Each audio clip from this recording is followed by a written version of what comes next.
తాకట్లో ఉన్న మీ బంగారాన్ని విడిపించి ఆ రోజు ధరకే కొనబడుతుంది ఆచారి గోల్డ్. ఐపాక్ టీం వల్ల ఇప్పుడు 2019 ఎన్నికల్లో అయితే ఐపాక్ టీము ఒక రకంగా ప్రశాంత్ కిషోర్ గారి చేతిలో ఉండటం వల్ల అప్పుడు పనిచేసింది. అయితే 2024కి వచ్చేసరికి ఎన్నికల్లో రిషిరాజ్ సింగ్ చేతిలోకి వెళ్ళటం, ఎన్నికలు కూడా అంత వారు ఐపాక్ వ్యూహరచన సక్రమంగా లేని దానివల్ల వైసీపీ ఘోర పరాజయం పాలవలసి వచ్చింది.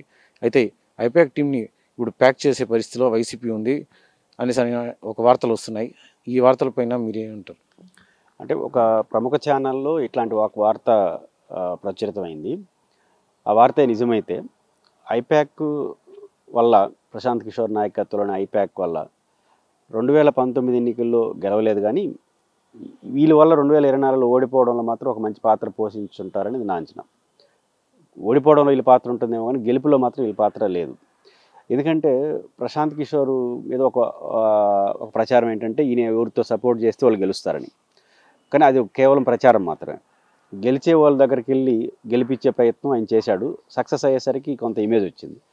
ఆయన ప్రపంచాన్ని అంతా గెలిచేటు కంటే ఆయన ఎందుకు గెలవలేకపోయాడు బీహార్లో. కాబట్టి ఆయన సొంతంగా ఒక పార్టీ పెట్టాడంటేనే ఆయన ఎంత భ్రమంలో ఉన్నాడో, ఎంత ఊహల్లో ఉంటాడో అర్థమవుతుంది. అంటే చాలామందికి ఏంటంటే వ్యూహకర్త, స్ట్రాటజిస్టు ఇట్లాంటి ఒక మంచి పేరు ఉంది ప్రశాంత్ కిషోర్కి. ఈయన స్ట్రాటజీస్ బాగా రూపొందిస్తారని. అంత బాగా స్ట్రాటజీస్ రూపొందించేవాడే ప్రశాంత్ కిషోర్ అయితే తను ఎందుకు పార్టీ పెడతాడు? పార్టీ పెట్టినాడంటే మనం సక్సెస్ అవుతామని అంచనాతో పెడతాడు. ఆ అంచనాకు వచ్చినాడంటే భ్రమలో ఉన్నాడని అర్థం. మరి ఆయనకి సొంత అంచనాలు లేనివాడు ఇతర పార్టీకి అంచనాలు ఏమి ఇస్తాడు? ఇది మొదటి అంశం. కాబట్టి ప్రశాంత్ కిషోర్ది కేవలం మార్కెటింగ్ తప్ప ఇంకోటి కాదు. 2024లో ఓడిపోవడంలో ఒక పాత్ర ఉండొచ్చు. అంటే ఆయన కాబట్టి ఆయన టీం పాత్ర ఉండొచ్చు. కారణం ఏంటంటే విపరీతమైన సలహాలు, గందరగోళాలు, సర్వే రాంగ్ రిపోర్ట్లు, కొంత నమ్ముంటే నమ్ముండొచ్చు జగన్మోహన్ రెడ్డి గారు. అట్లాంటివి ఉంటాయి. మొట్టమొదటి అంశం 2019 ఎన్నికల్లో ఆ పార్టీ విజయం సాధించడానికి కారణం వైఎస్ఆర్ కాంగ్రెస్ పార్టీ, జగన్మోహన్ రెడ్డి గారి నాయకత్వంలోనే ఆ పార్టీ కార్యకర్తల కష్టార్జితం, ఆయన మీద ఉన్న విశ్వాసం, ఒక అవకాశం జగన్ గారికి ఇవ్వాలనే ప్రజల కోరిక, రెండు ఆనాడున్న తెలుగుదేశం పార్టీ మీద ఉన్న వ్యతిరేకత. 2024లో ఓడిపోవడానికి జగన్మోహన్ రెడ్డి గారి పరిపాలన పట్ల నిర్లిప్తత మాత్రమే కాదు, జగన్మోహన్ రెడ్డి గారి పరిపాలనలో వచ్చిన కొన్ని వ్యవహార శైలి, అంటే సమస్యల పట్ల స్పందించే గుణం, ఆ పార్టీ ఎమ్మెల్యేలు వ్యవహరించిన తీరు, ఇట్లా మల్టిపుల్ కారణాలు వచ్చాయి. ఈ కారణాలు ఏమైనా సరే జగన్మోహన్ రెడ్డి గారికి ఈ ఐపాక్ లాంటివి చెప్పారా? ఎమ్మెల్యేల వ్యవహార శైలి సరిగ్గా లేదు. జగన్మోహన్ రెడ్డి పైన వ్యతిరేకత లేదు, కానీ వారిని ఆయన నియమించిన ఎమ్మెల్యేల పట్ల వ్యతిరేకత ఉంది. వ్యతిరేకత ఉంటే ఇంత పెద్ద స్థాయిలో ఎమ్మెల్యేల పట్ల వ్యతిరేకత వ్యక్తం అవుతుందనే విషయం ఈ ఐపాక్ వాళ్ళు ఎప్పుడైనా చెప్పినారా? చెప్పినట్టు మనకి ఏడ కనపడదు. బహుశా ఎమ్మెల్యేలు 67 మందిని అటు ఇటు మార్చారంటే అది కూడా ఫెయిల్యూర్ ప్రోగ్రామ్గా మారిపోయింది. అదేవిధంగా ప్రభుత్వం యొక్క యాక్షన్స్, అంటే కొన్ని సందర్భం వచ్చినప్పుడు, ఉదాహరణకు మొన్న ఎమ్మెల్సీ ఎన్నికల్లో 2 గ్రాడ్యుయేట్ ఎన్నికలు తెలుగుదేశం పార్టీ గెలిచింది, టీచర్ ఓడిపోయింది. కానీ ఆ సందర్భంగా ఆ పార్టీ రాష్ట్ర మాజీ అధ్యక్షుడు అచ్చెన్నాయుడు గారు చెప్పిన వ్యాఖ్య ఏంటి? ఆ టీచర్ ఎన్నికల్లో మేము సపోర్ట్ చేసామని అన్నాడు. ఓడిపోయి ఉండొచ్చు. అంటే అర్థం ఏంటి? ఆయన ఇచ్చిన రియాక్షన్ అది. అదే వైఎస్ఆర్ కాంగ్రెస్ పార్టీ ఎమ్మెల్సీ ఎన్నికలు ఓడిపోతే మా ఓట్లు ఏరే ఉన్నాయని రామకృష్ణారెడ్డి గారు అన్నారు. అంటే దీనివల్ల ఏంటంటే ప్రజల్లో వ్యతిరేకత వచ్చేసింది. కాబట్టి ఇట్లాంటి వ్యవహార శైలి అంతా పైనుంచి వచ్చింది. ప్రభుత్వం ఇచ్చే పథకాలు, ప్రభుత్వం వ్యవహార శైలి, ప్రభుత్వం స్పందించే తీరు కింద ఫీడ్బ్యాక్ కరెక్ట్గా పైకి వచ్చుంటే జగన్ గారు ఇప్పుడులాగా ప్రెస్ మీట్లు పెట్టుండేవాడేమో, పెట్టుంటే చాలా విషయాలు పోయి ఉండేటివేమో. కాబట్టి ఖచ్చితంగా ఆయన ఏర్పాటు చేసుకున్న ఐపాక్ అన్నామా, ఇంటెలిజెన్స్ వ్యవస్థ అన్నామా, ఇవన్నీ వేగులు లాంటివి. ఒకప్పుడు రాజుల వేగులు ఎట్లా సమాచారం సేకరించడం, ప్రజలు ఏమనుకుంటున్నారు, ప్రభుత్వం పట్ల మా ఇమేజ్ ఏముంది, ప్రజలు ఏం కోరికలు ఉన్నాయి, ఇదే వేగుల పని. ఒక రకంగా జస్ట్ లైక్ వేగులు. దానికి రెమెడీ కూడా ఈ స్ట్రాటజీస్లు రూపొందిస్తారు. అసలు ఏమి పైకి ఫీడ్బ్యాక్ ఇచ్చారు, వారు ఏమి సలహాలు ఇస్తే ఏమంటారు, మనం ఎత్తుగడలన్నీ 3 క్యాపిటల్ ఫార్ములా దగ్గర నుంచి 3 క్యాపిటల్ ఫార్ములాలో చెప్పిన అంశాలు చాలా కరెక్ట్. ఎందుకంటే ఒక చోట రాజధాని, మహానగర రాజధాని రాష్ట్రానికి అవసరం లేదు, కానీ దాన్ని ఎంపిక చేసుకున్న పద్ధతి 3 క్యాపిటల్ అనగానే మిస్ఫైర్ అయిపోయింది, క్యాపిటల్ మార్పు అనగానే మిస్ఫైర్ అయిపోయింది. ఆ రకంగా వ్యవహార శైలి అవన్నీ కూడా ఇవన్నీ ఎవరు చెప్పుంటారు? స్ట్రాటజీస్లు. ఇవేమి స్ట్రాటజీలు? కాబట్టి ఖచ్చితంగా స్ట్రాటజీగా ఏదైతే పైకి కనపడిందో జగన్మోహన్ రెడ్డి గారి నుంచి, అవన్నీ ఫెయిల్యూర్ ప్రోగ్రామ్గా మారిపోయింది. కాబట్టి ఈ స్ట్రాటజిస్టులు ఫెయిల్ అయిపోయినారని అర్థమవుతుంది. రెండోది, జగన్మోహన్ రెడ్డి గారి పరిపాలనలో చాలా వరకు వినిపిస్తున్న మాట, ఆ రోజు ముఖ్యమంత్రిగా ఉన్నప్పుడు వాళ్ళే సర్వేలు చేసుకోవడం. ఎప్పుడు కూడా వాళ్ళే సర్వేలు చేసినట్టు మునిగిపోతారు. ఎందుకంటే సర్వే అనేది ఏరే వాళ్ళు చేయాలి. కాబట్టి ఇట్లాంటి స్ట్రాటజీలు రూపొందించలో సర్వే రిపోర్ట్లు ఎన్ని వస్తాయని కాదు, ఎట్లా చేస్తున్నాడు. ఇప్పుడు ఉదాహరణ గవర్నమెంట్ ఇంటెలిజెన్స్ డిపార్ట్మెంట్ ఇచ్చే రిపోర్ట్ని అధికారంలో ఉన్న పార్టీ విశ్వసించదు. కారణం ఏంటంటే వాళ్ళు ఏ రిపోర్ట్ ఇస్తారో అందరూ తెలుసు. కాబట్టి జగన్మోహన్ రెడ్డి గారు ఓటమిలో ఈ వేగుల వ్యవస్థ అందామా, ఐపాక్ వ్యవస్థ అందామా, ఈ సర్వేల వ్యవస్థ ఫెయిల్ అయినాయి. దాని ఫలితంగా ఘోర పరాజయానికి ముందస్తు అలర్ట్ కాకపోవడానికి దోహదం చేశాయి. ఖచ్చితంగా జగన్మోహన్ రెడ్డి గారు ఆ వార్త నిజమై ఇప్పుడు సొంత వ్యవస్థ మీద సొంత పార్టీల మీద నమ్మకం పెట్టుకొని ముందుకెళ్లాలన్నదే జగన్ గారి స్ట్రాటజీ అయితే ఆ పార్టీకి మంచి భవిష్యత్తు ఉంటుంది.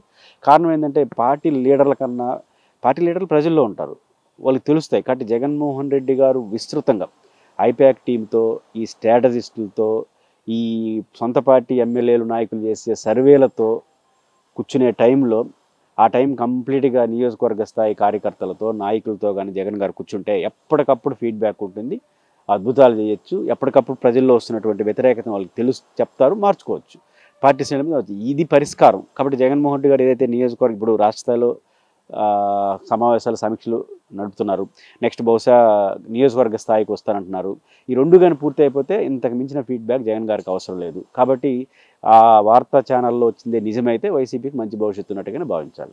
అయితే సార్ ఇక్కడ ఒకటి అంటే 2024కి సంబంధించి అప్పుడు ఎన్నికల సమయంలో వైఎస్ఆర్ కాంగ్రెస్ పార్టీ ఎమ్మెల్యేలు ఎంపిక కానీ అదేవిధంగా పనితీరు పట్ల వాళ్ళు ఏం పని చేయాలి అనేది కూడా వారే చెప్పడం జరిగింది, ఐపాక్ వాళ్ళే. దానివల్ల కూడా కొంత నష్టం జరిగిందని భావిస్తున్నారు. అంటే వైఎస్ఆర్ కాంగ్రెస్ పార్టీకి శ్రేణులు కానీ అదేవిధంగా కార్యకర్తలు కూడా ఇదే అనుకుంటున్నారు అనేసి అని చెప్పేసి కూడా ఈ వార్తల్లో వచ్చిన కథనం సార్. అంటే నేను అనుకుంటుంది ఏంటంటే, నేను కూడా ఐపాక్ టీం వాళ్ళు కొంతమంది నన్ను కూడా కలిశారు, 19లో కానీ 24లో 2-3 సార్లు కలిశారు. వాళ్ళ వ్యవహార శైలి చూస్తే అది ఐపాక్లా కనపడలా, పార్టీకి సుప్రీంగా కనపడింది. పార్టీకి ఇంకొక సమాంతర వ్యవస్థలాగా మారిపోయింది. అది ఎప్పుడు మంచిది కాదు. పార్టీకి సమాంతర వ్యవస్థ అది సుప్రీం అయిపోయింది. పార్టీ ఒరిజినల్ పార్టీ ఏమో డమ్మీ అయిపోయింది, వీళ్ళు సుప్రీం అయిపోయారు. అసలు ఎమ్మెల్యేలకు డైరెక్ట్గా వచ్చి ఐపాక్ వాళ్ళు సలహాలు సూచనలు ఇచ్చారంటే ఇంకా అయిపోయింది దాని పని. ఎందుకు అయిపోయిందంటే, నువ్వు ఎమ్మెల్యేల పనితీరు పైన ఒక సమగ్రమైన నివేదిక తయారు చేసి రహస్యంగా పార్టీ అధిష్టానాన్ని ఆగ్రహిస్తే వాళ్ళు మార్చుకుంటారు. నువ్వు డైరెక్ట్గా ఎమ్మెల్యేతో కూర్చున్న తర్వాత నువ్వేమి రిపోర్ట్ ఇవ్వలేవు, వాళ్ళు మేనేజ్ చేస్తే మేనేజ్ గురవుతావు, మేనేజ్ గనుల మీద రాంగ్ రిపోర్ట్లు ఇస్తావు. కాబట్టి ఎప్పుడైతే ఐపాక్ టీం డైరెక్ట్గా పార్టీతో అసోసియేట్ అయిందో దానివల్ల ఏమైందంటే వాళ్ళు సరైన రిపోర్ట్లు ఇవ్వలేకపోయారు. రెండోది పార్టీకి ఒక సమాంతర వ్యవస్థ తయారు చేసి ఇది సుప్రీం చేసి పెట్టేసినారు. దానివల్ల ఏమైంది, పార్టీ డమ్మీ అయిపోయింది. పార్టీ డమ్మీ అయినప్పుడు పార్టీ క్యాడరు పార్టీ నాయకులు వాళ్ళందరూ కూడా ఏమయ్యారు, ఎమ్మెల్సీ ఎన్నికలను చూసాం, వ్యతిరేకంగా ఓటేసినారు, వ్యతిరేకంగా పనిచేసినారు. కాబట్టి అంత కోపం వచ్చేసింది. కాబట్టి జగన్మోహన్ రెడ్డి గారు ఏర్పాటు చేసుకున్న సమాంతర పార్టీ వ్యవస్థ వల్ల ఆ పార్టీకి నష్టం వచ్చింది. కాబట్టి ఇప్పుడు జగన్మోహన్ రెడ్డి ఒరిజినల్ పార్టీని నమ్ముకుంటే ఆ పార్టీకి ఇప్పుడు 2019 ఎన్నికల్లో గెలవడానికి ఒరిజినల్ పార్టీ కారణం, ఓడిపోవడానికి ఒరిజినల్ పార్టీ డమ్మీ అయిపోయి ఈ సమాంతర వ్యవస్థలు సుప్రీం తీసుకోవడం వల్ల ఓడిపోయినారు. కాబట్టి మళ్ళీ జగన్ గారు 2019 లాగా గెలవాలంటే సొంత పార్టీని నమ్ముకోవాలి, సమాంతర వ్యవస్థలు నమ్ముకుంటే పెద్ద ఉపయోగం ఉండదు. 2019 ఎన్నికల్లో కూడా సమాంతర వ్యవస్థ చేసింది ఏమీ లేదు. జరుగుతున్న అద్భుత విజయంలో మేము కూడా ఉన్నామని చెప్పి వాళ్ళు ఏదో గెలిపించినట్టుగా భ్రమ కల్పించారు తప్ప గొట్టు కాదు.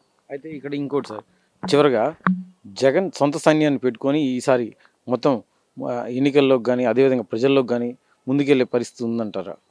జగన్మోహన్ రెడ్డి గారికి ఉన్న పెద్ద అసట్టే అది. బస్ ఆయన అదృష్టవంతుడు ఆ విషయంలో. ఈరోజు కూడా వైఎస్ఆర్ కాంగ్రెస్ పార్టీకి సంబంధించిన కార్యకర్తలు ఏం కోరుకుంటున్నారు జగన్ గారి నుంచి?